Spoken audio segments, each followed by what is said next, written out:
Hello and welcome to the Forgotten Bookshop Girl. This is Nina and I wanted to show you another one of my little Rebound books. This one has the title Cocktails, How to Mix Them, and it has a lovely size. It's been well used. You can see there are some stains. I think this is probably a ballpoint mark, but this is just how I got it. And I quite like to see books that have been used where you can just see that they are not new. Right, so in the beginning we've got this little tuck spot. As with the others, I'll always try and leave some of the original pages in the book. This is a really lovely sort of stronger cardstock, which could be ideal for sticking on images.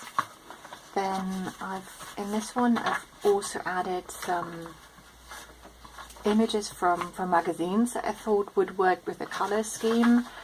I've got envelope pages.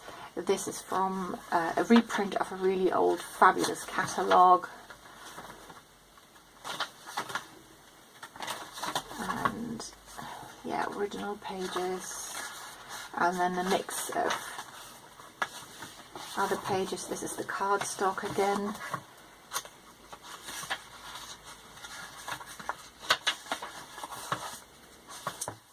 And some of the pages I've strengthened them so that would be easier to bind them. I thought that looked quite cute. It worked really well with these. Oh, you've still got some of the recipes in there. So that might come in useful. I mean, you could use that as a little, I don't know, a little book for, you know, for collecting party recipes if you wanted to.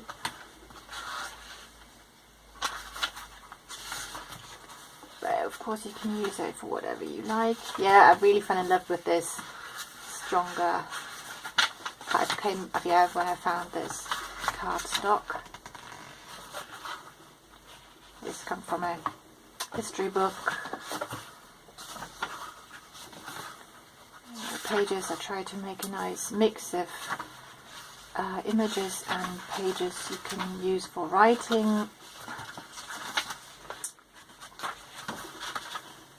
There you go. Another image there. There you go. So that's this one. I don't have, apart from the little one in front, I don't think there is another tuck spot, but you could really very very easily kind of add some, you know, some people don't really like tuck spots, they just want, you know, a notebook as it is, but I'll add a few bits and pieces that you can add. Okay, I'll put the link to my Etsy shop below. I hope you enjoyed this and I'll see you soon. Have a lovely day. Bye.